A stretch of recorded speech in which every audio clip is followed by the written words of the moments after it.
complaint o disqualification sa Comelec? Ang una ay yung abuse ng state resources.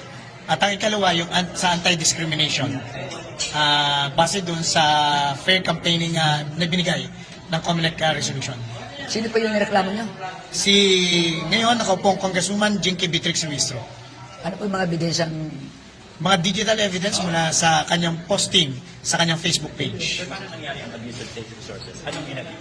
Yung kasi, di ba, pinagbawal na sa mga government officials at saka sa mga kahit na sinong kandidato na magkaroon siya ng presensya, lalo na yung mga pagsasalita during distribution ng mga programs ng national government.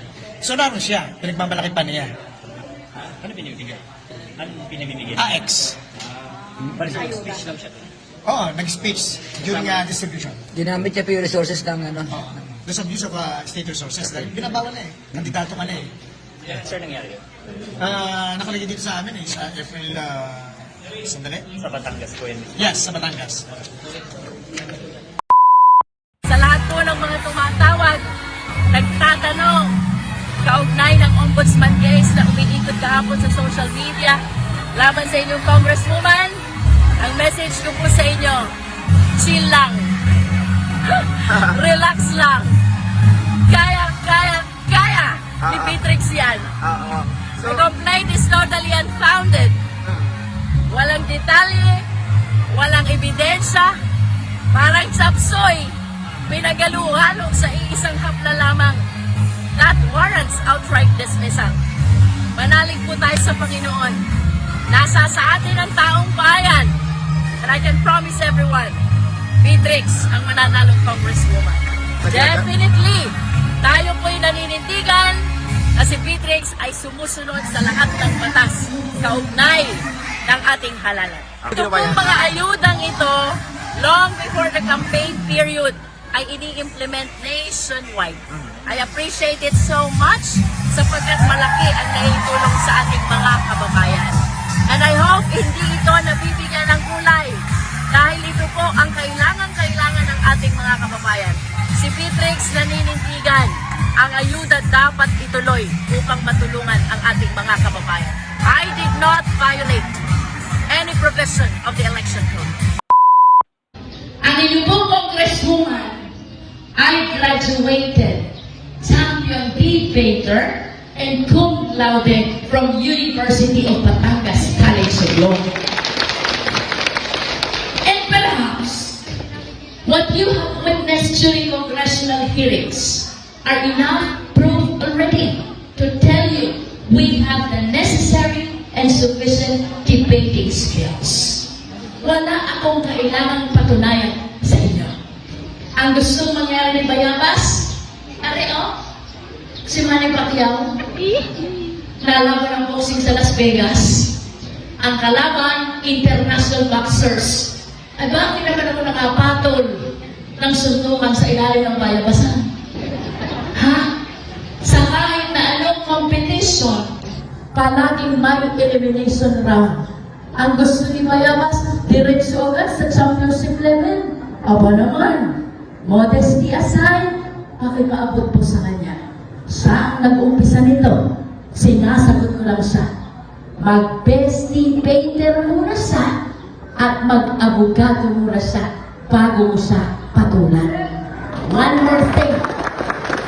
Ang talas ng isip sa debate, hindi yan ginagamit sa kayabangan. Inilalabas lamang yan para ipagtanggol ang karapatan ng ating mga kababayan. Tama? Pang-apat, sabi ni Bayabas, ako daw ay kurap. Kayo'y tagabangan. Mas kilala niyo siya kaysa sa akin. But listen, nung time na nakilala ko si Bayabas, siya'y nakatira sa San Andres. Nakikitira sa Bilanan. Walang alam na ibang hanap buhay kung hindi ang magtrabaho sa loob ng gobyerno. After some time si Bayabas, naging congressman. Ang tanong ko sa inyo, saan nanggaling ang ibinili ng 16th table? Saan nanggaling ang ibinili ng malaking donor farm? Saan nanggaling ang ibinili ng malaking bahay sa Amnaya? Saan nanggaling ang ibinili ng bahay sa Maynila? Paano nagkaroon ng maraming sasakyan at ari-arian? Gayong! Walang ilang alam na hanap buhay kung hindi gobyerno lamang. Listen to me.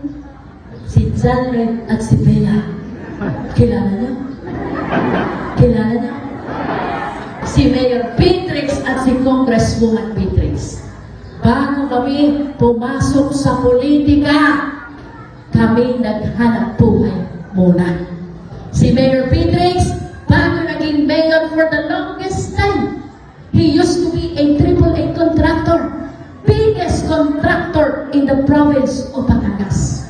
Ang inyong congresswoman, school directress ng sarili naming eskwelahan doon sa Pinyan. Maniniwala ka kayo? Ako'y principal for the longest time doon sa Pinyan. Real estate broker, litigation lawyer pa. As a matter of fact, ang biro mo sa ating mga kababayan, si John Lloyd at si Bea, bago pumasok sa politika, listen, mayaman. Pero nung pumasok sa politika, mayaman na lamang. What I wish to tell you, kayo na ang umusga. Sino ang korap? Yung nagkapera sa gobyerno o yung naubos ng pera sa gobyerno? I think the picture is clear. Tahan-tahan siya.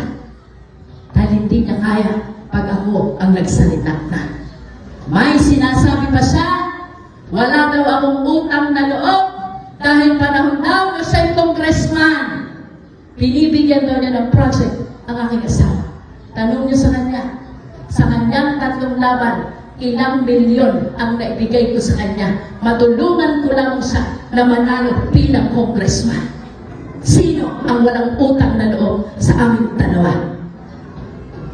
Huli, sabi ni Bayabas, ako daw ang nasa likod ng mga problema ng mga kampi niyang mayor. Listen, ang inyo pong congresswoman, ako'y naninitigan. We choose our path. As far as I am concerned, congresswoman ang aking nilalabanan.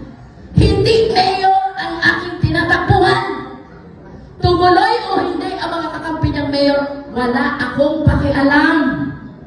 Dahil ang laban ng mayor, iba sa laban ng congresswoman.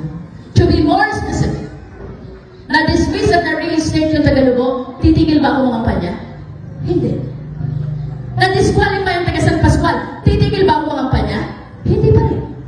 Iniimbestigahan ng mayor ng Bawan, titigil ba ako mga kampanya? Hindi pa rin. Because whatever happens to them has no bearing to me at all. Tumuloy sila o hindi, tuloy ang aking laban. Dahil ang laban ng mayor, iba sa laban ng congresswoman. At sabi ni Bayabas, ako daw ay may kapangyarihan, bigyan ng problema ang aming kalaban. Listen to this, if that is true, is it not that the most logical conclusion, dapat una mong binigyan ng problema si Bayabas? Para ako'y wala ng kalaban. At ako'y seeking pretty na lamang, tama?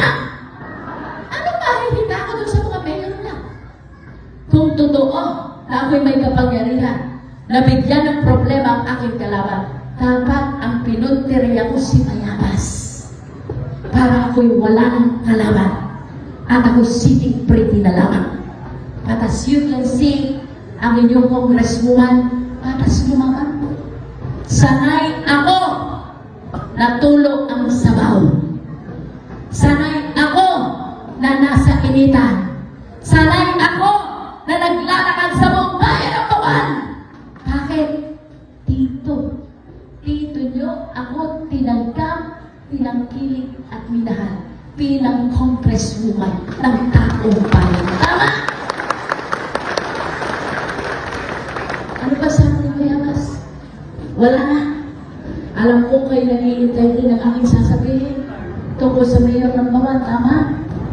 Tama? O ayaw nyo? Gusto? Ayaw mo gusto?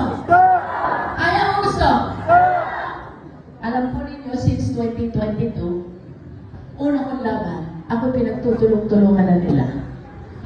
Ngayong pangalawa kong laban, pinagtutulong-tulungan pa rin nila ako. Nevertheless, at the onset, ang sabi ko po agad sa sarili ko, hindi ako sasagot, hindi ako lalaban, hindi ako papatol. Alang-alang sa mga minamahal kong kababayan dito sa bayan ng Bawan.